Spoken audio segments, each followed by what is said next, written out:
ओम श्री गुरुवे नमः। ओम श्री गुरुवे नमः। ओम श्री गुरुवे नमः।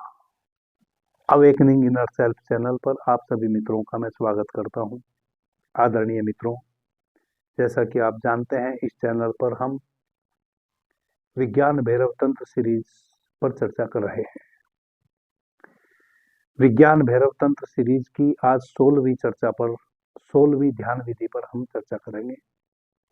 बहुत महत्वपूर्ण यह 16वीं ध्यान की विधि है। जिन मित्रों की ध्यान में रुचि है, जिन मित्रों को उस एक परमपिता परमात्मा को जानने में रुचि है, जिन मित्रों को अपने भीतर उस एक चेतन तत्व को जानने में रुचि है, जिन मित्रों को मैं कौन हूँ, कहाँ से आया हूँ, क्यों आया हूँ, मेरे आने का उद्देश्य क्या है, क्यों मैं पैदा हुआ हूँ, क्यों मैं जवान हुआ हूँ, क्यों बूढ़ा हो गया हूँ और क्यों मैं एक दिन मर जाऊंगा, और कहाँ से मैं आता हूँ और मरकर कहाँ चला जाता हूँ, इन सब रहस्यों को सुलझाना है। उनके लिए विज्ञान भैरव तंत्र की जो ध्यान की विधियां हैं वह अति से सूक्ष्म और सुलभ है और सहज है। इससे ज्यादा सहज ध्यान की और कोई दुनिया में विधि नहीं है। भगवान भैरव माता भैरवी को निरंतर बता रहे हैं कि हे देवी,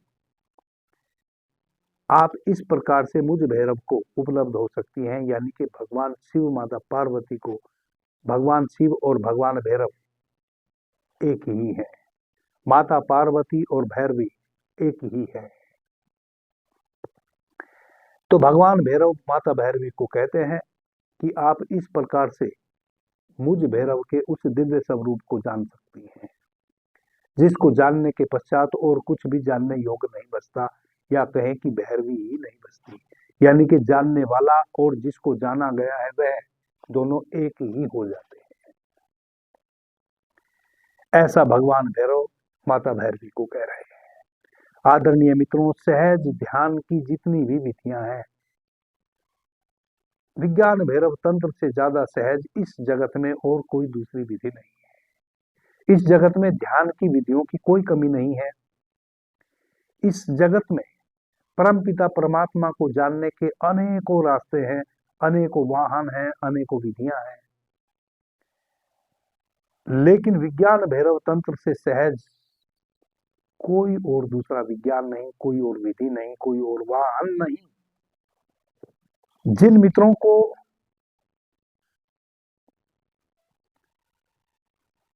आत्म केंद्रित होना हो, आत्म स्वावलंबी बनना हो, आत्मोन्मुखी होना हो, आत्म दर्शन करने हो, उनका इस सीरीज में स्वागत है। एक छोटा सा ब्रेक लेते हैं, पुनः चर्चा को आगे शुरू करते हैं।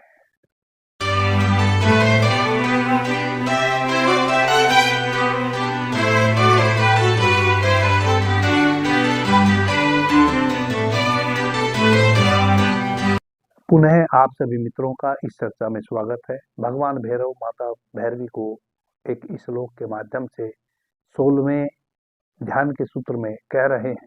प्रणवादी समुच्चरात पलुतांते शून्य भावनात् शून्यया परया शक्तया शून्यता मेति भैरवे। भगवान भैरव कहते हैं कि हे देवी, जब आप ओमकार की ध्वनि में प्रवेश करते हैं और उस ओमकार का प्रणव मंत्र की ध्वनि जब भीतर उठ रही होती है और उस ध्वनि में जब हम प्रवेश करते हैं और उसके चारों तरफ जो एक शून्य प्रतीत होता है, वही में मुझ भैरव का लोक है। आप उस शून्य में प्रवेश कर जाती हैं। जब आप एक शून्य भाव करते हैं, जब आप शांत और शून्य के भाव को प्रगाढ़ करते हैं, वह जो शून्य का भाव प्रगाढ़ होता है, जब कुछ भी नहीं बचता, बिल्कुल चारों तरफ सन्नाटा और शून्य होता है, वही शून्य अवस्था मेरा लोक है। और आप उसमें सहज ही प्रवेश कर सकते हैं। उस शून्य में मैं शून्य स्वरूप हूं, जहां कोई हलन चलन नहीं, जहां सब कुछ शांत है। जब आप उस शून्य की भावना करेंगे, जब आप उस शून्य की भावना करते हुए उस शून्य में प्रवेश करेंगे, वही मुझ भैरव का लोक है। और आप मुझे सहज ही उपलब्ध हो सकते हैं, सहज ही आप मेरे उस शून्य स्वरूप को उपलब्ध हो सकते हैं। आदरणीय मित्रों, पीछे हमने चर्चा की थी कैसे हम ओमकार की ध्वनि से भरे। ओमकार की जो ध्वनि है वह भी हमें उठानी नहीं पड़ती, वह भी 10 प्रकार की ध्वनियां हमारे भीतर निरंतर उमग रही है। 10 प्रकार की जो ध्वनि निरंतर हमारी श्वासों के माध्यम से भीतर उठ रही है, जिसको हम अनाहत नाद कहते हैं, जो किसी टकराहट से पैदा नहीं हो रहा है। जब हम उस नाद को सुनते सुनते उसकी गहराई में पहुंचते हैं, हमें एक ओम जैसी सूक्ष्म ध्वनि भीतर कभी कम, कभी ज्यादा, कभी और घनी अधिक उठती हुई प्रतीत होती है। जब उस ओम की ध्वनि में हम डूबते हैं, तब साथ ही एक बहुत ही गहन सन्नाटा भी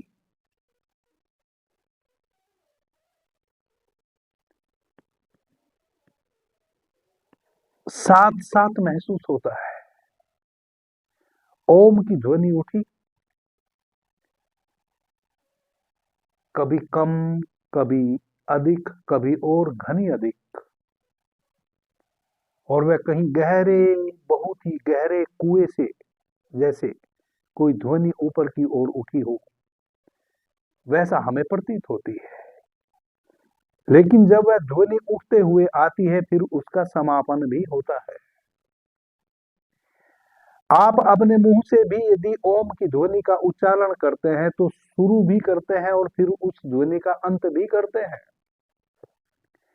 आप ओम के उच्चारण का अंत भी करते हैं, और वह आपकी श्वासों पर निर्भर है कि आप ओम के उच्चारण को एक समय में कितने लंबे समय तक उच्चारित कर सकते हैं। वह प्रत्येक मनुष्य की अपनी क्षमता है, और कितनी लयबद्धता के साथ आप उस ओम की ध्वनि को अपने भीतर उद्घाटित कर सकते हैं, वह भी प्रत्येक मनुष्य की अपनी क्षमता है। वैसे ही बिना किसी कारण के, बिना किसी आहत के, बिना किसी चोट के, बिना किसी टकराहट के जो भीतर ओमकार की ध्वनि उत्पन्न हो रही है, वह भी एक स्थान से उठती है और फिर उठते हुए ऐसे बहती है, और फिर उसका भी अंत होता है। फिर वापस अधिक या बहुत अधिक मात्रा में फिर वापस ध्वनि उठती है और फिर उसका अंत होता है। और जब उसका अंत होता है, तब एक गहन शांति, एक गहन सन्नाटा, एक गहन शून्य भीतर भासता है। यदि आप मित्रों ने पीछे की जो विधि मैंने बताई थी उसका अभ्यास किया हो, किन्हीं मित्र को ओमकार की उस ध्वनि से परिचय भीतर हुआ हो, तो आप पाएंगे कि एक गहन सन्नाटा भी उस ध्वनि के पीछे पीछे बह रहा होता है। उस गहन सन्नाटे को, उस गहन शांति को ही भगवान भैरव माता भैरवी को कह रहे हैं कि वही मेरा लोक है, वही जो शून्य है, वही जो सन्नाटा है, वही जो शांति है, वही मेरा लोक है, वही मैं हूं। अब यहां साधकों के समक्ष एक समस्या आ जाती है। उन्होंने भैरव का एक रूप अपने भीतर गढ़ लिया है, और वह सोचते हैं कि वहां वह भैरव उस रूप में कहीं बैठा या खड़ा होगा, हमारी प्रतीक्षा कर रहा होगा। यही गड़बड़ हो जाती है। इस कारण से ही प्रत्येक मनुष्य भटकता अधिक है, पहुंचते बहुत कम लोग हैं। 1,00,000 लोग यदि, 1,00,000 मित्र यदि साधना में उतरेंगे, मुश्किल से कोई एक पहुंचता है, बाकी सब वहीं के वहीं रह जाते हैं। जहां से शुरू किए थे वहीं उनका अंत हो जाता है, आगे नहीं बढ़ पाते। और भविष्य में आगे बढ़ पाएंगे उसकी संभावना भी कई जन्मों तक की समाप्त हो जाती है, क्योंकि यह समझ में आ जाता है कि सब झूठ की बातें हैं, कुछ भी नहीं है। आदरणीय मित्रों, जिस शून्यता की बात भगवान भैरव कर रहे हैं, जिस शांति की बात भगवान भैरव कर रहे हैं, जिस शून्य लोक की भगवान भैरव बात कर रहे हैं, वह शून्य जो लोक है, भगवान भैरव का कोई आकार नहीं है। आप इस सीरीज में शुरू से ही है जानते हुए चल रहे हैं कि एक चेतन तत्व है, एक तत्व है जो चैतन्य है, और यह पूरा का पूरा जगत उस एक चेतन तत्व की शक्ति है, उसके बढ़े हुए हाथ है। जब हम पीछे स्वर विज्ञान पर चर्चा कर रहे थे, तब भी भगवान शिव ने माता पार्वती को यही समझाया है। स्वर विज्ञान में माता पार्वती भगवान शिव से यही तो पूछ रही है कि हे देवादिदेव महादेव, इस जगत की उत्पत्ति कैसे हुई? तो भगवान शिव बताते हैं कि एक चेतन तत्व ने सर्वप्रथम आकाश तत्व को निर्मित किया। आकाश तत्व से अग्नि तत्व का निर्माण हुआ, अग्नि तत्व से जल तत्व का निर्माण हुआ, और जल तत्व से पृथ्वी तत्व का निर्माण हुआ। आकाश तत्व से वायु तत्व का निर्माण हुआ, वायु तत्व से अग्नि तत्व का निर्माण हुआ, अग्नि तत्व से जल तत्व का निर्माण हुआ, और जल तत्व से पृथ्वी तत्व का निर्माण हुआ। इस प्रकार से एक चेतन तत्व के द्वारा इन 5 तत्वों को निर्मित किया गया, और फिर इन 5 तत्वों ने मिलकर इस पूरी सृष्टि को रचा। इसलिए हम कहते हैं कि पृथ्वी जल अग्नि वायु और आकाश से यह ब्रह्मांड निर्मित है, और पृथ्वी जल अग्नि वायु आकाश से ही यह मनुष्य का शरीर भी निर्मित है। एक चेतन तत्व जो है,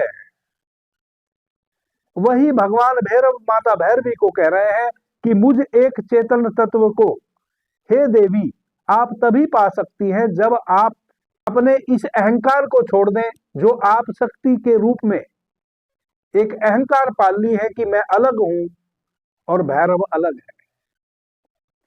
जैसे ही आप इस अलग होने को अस्वीकार कर देती हैं, जैसे ही आपको यह पता चल जाता है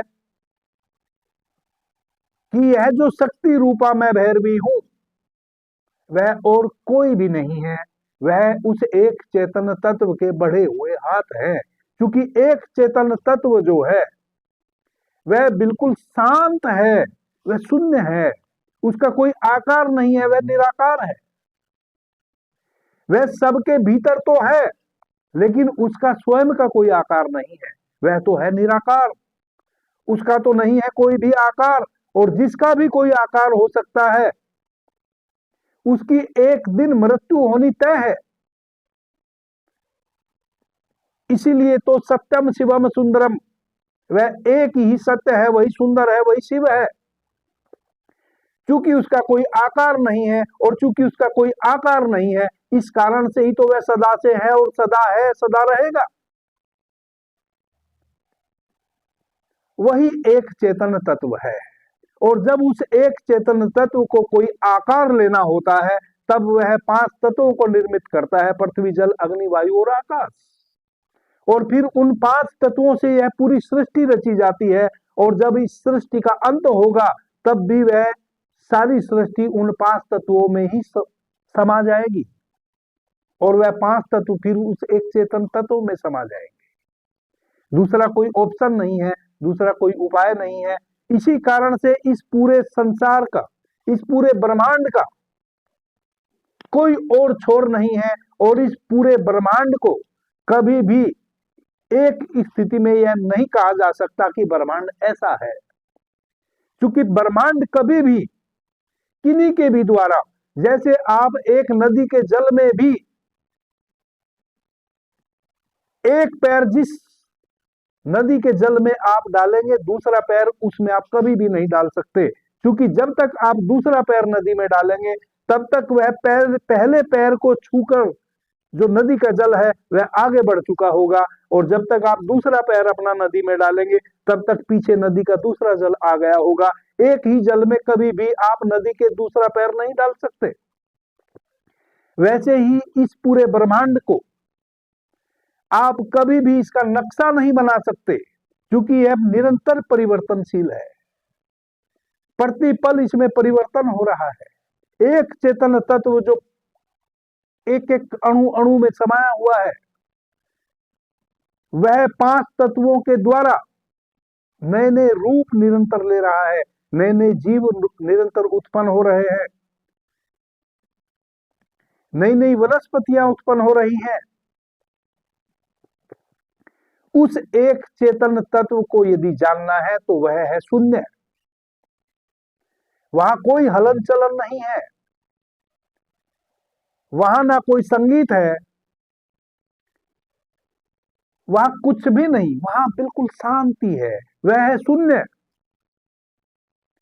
भगवान भैरव कह रहे हैं कि हे देवी, यदि आपको मुझ भैरव को जानना है तो आपको मेरे उस शून्य रूप में प्रवेश करना होगा, और उसमें प्रवेश करने का एकमात्र साधन है कि आपने जो आप मेरी ही बढ़ी हुई शक्ति है, इसको स्वीकार करना होगा कि आप स्वयं में कुछ भी नहीं है।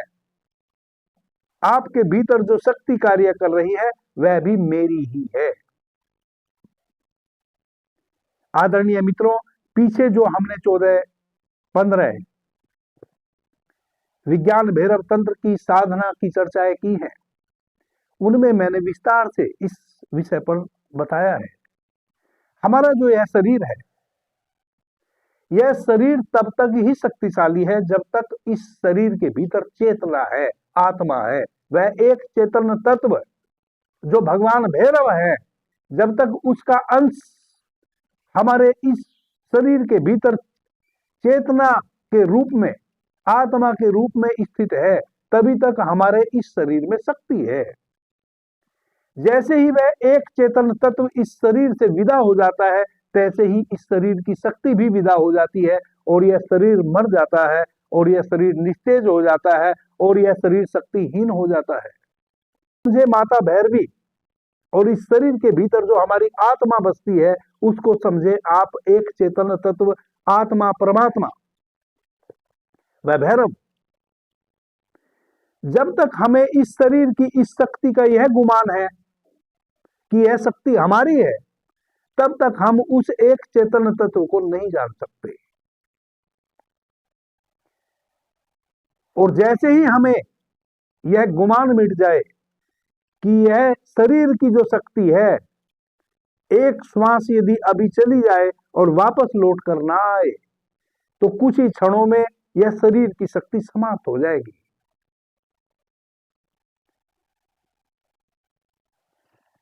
अब इस शून्य में हम कैसे प्रवेश करें? ये पीछे जो हमने चर्चा की थी, उस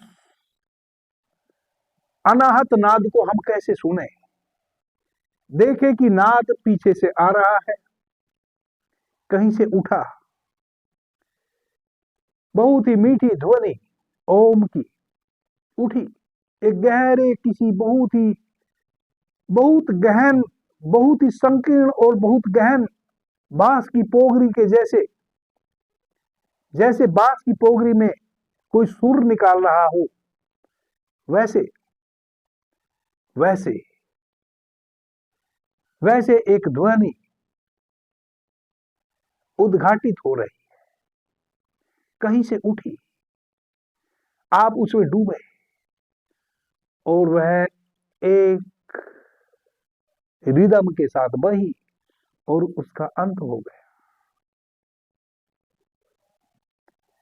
अब जो अंत हुआ है, उस अंत के पीछे जो एक शून्य बच गया है, जो आसमान में एक पक्षी उड़ा, पक्षी तो उड़ा, आपने उसको देखा भी, लेकिन उसने कोई पथ नहीं बनाया, उसके पंखों की, उसके पैरों का कोई चिन्ह आसमान में नहीं बना। वैसे ही ओमकार की ध्वनि उठी, बह गई,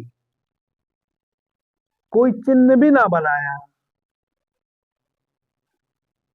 कोई उसके पग की रेखा ना बनी, शून्य सब कुछ, कोई रेखा नहीं बनी, सब कुछ शून्य है, शांत शून्य, सब एकदम सन्नाटा हो गया है।